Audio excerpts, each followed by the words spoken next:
What are the lessons the listeners can learn from your book? Take a deeper dive into, those three attributes that you talked about and how they can identify those things when they're out there interviewing people as well. Of course.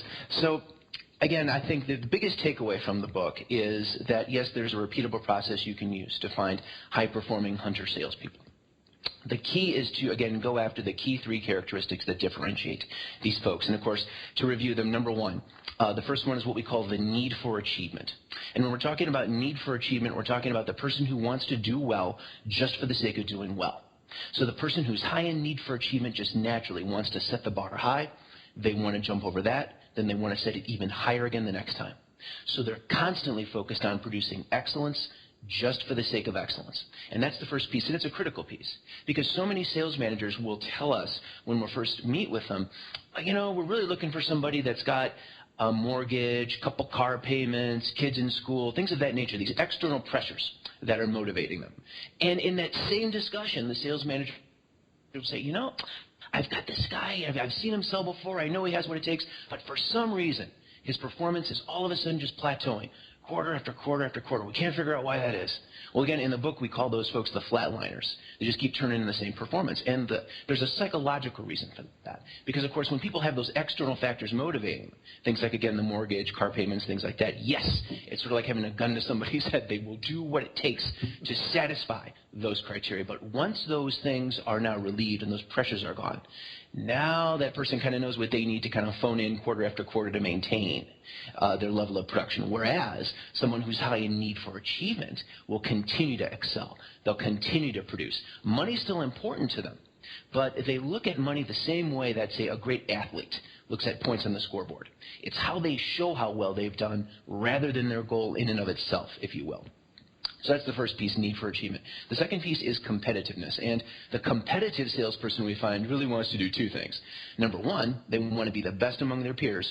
And number two, they want to win the customer over to their point of view. Because to them, that sale is like a contest of wills.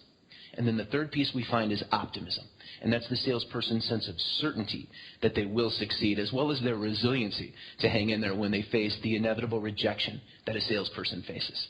So it's those three characteristics altogether, need for achievement, competitiveness, and optimism, that psychologically create sort of the perfect storm, if you will. And collectively, we refer to those three characteristics as drive. The challenge, of course, being that past the age of 21, 22, there's not much we can really do to change a person's overall level of drive. It's kind of either it's there or it's not. And the research also shows, as we talk about in the book, that drive is the easiest thing for a candidate to fake in the interview process and the most difficult thing to accurately rate. That's the frustration that so many sales managers have, is they'll get somebody that talks a good game in the interview. They've got this open territory. They're bringing in the sales candidate. They're seeing all the right things, and they think, gosh, the cavalry has finally come in. This is great. And they kind of love being sold in that process. And sometimes, unfortunately, that's the only sale they ever see out of that candidate. 6 months down the road, a year down the road, a year and a half down the road, the production just isn't there. And they're left asking, wait a minute, how could someone who looks so good in an interview process end up performing like this? Well, when you implement a test prior to the one-on-one interview, like the drive test, to weed out the folks who may be the good actors or the good pretenders, you then end up interviewing a much richer texture of candidate. And then during that interview, when you use the questions that we provide in the book, starting on page 81, those well-constructed behavioral interview questions, that's really what allows you to sort of peel back the layers of the onion, if you will, and really understand what's going on underneath the surface and what makes that person tick. As we describe it, the well-constructed test is like the X-ray. It allows us to determine, aha, there's something here.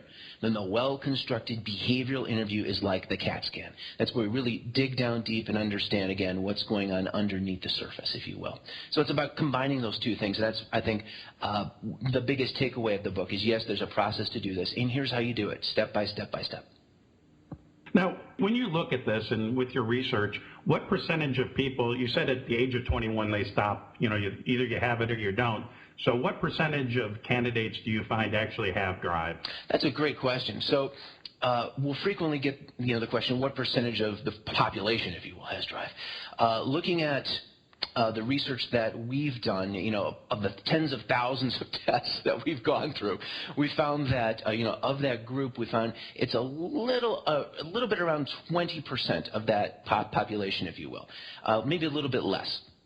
Of course, those folks have been screened to some degree when they come to us. And then, of course, extrapolating to the population at large, we find it's likely closer to probably around 15-16%.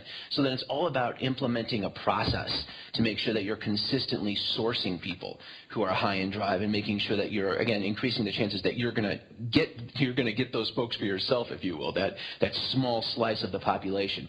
Sometimes the follow-up that people ask is, well, what about kids? What leads somebody to having high drive? And it's sort of, it's around this concept that psychologists, Angela Duckworth, I believe, is the psychologist that's studying this quite a bit. It's this topic of hardiness, if you will. And Dr. Duckworth has looked at hardiness and what is it that makes somebody have grit, the gritty individual. And we find that it's really, again, during childhood that the person has the opportunity to begin developing. It's kind of like that nature-nurture combination, right? The way the person is raised.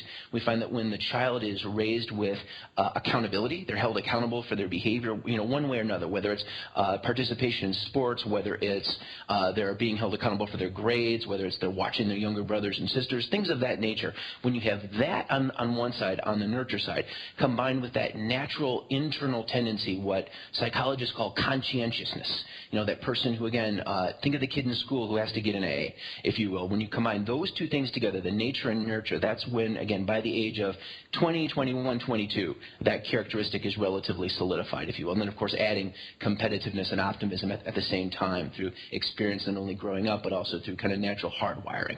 We find when those three things are together, need for achievement, competitiveness, and optimism, the odds are greatly increased that this person is going to be naturally successful, if you will, as a hunter salesperson.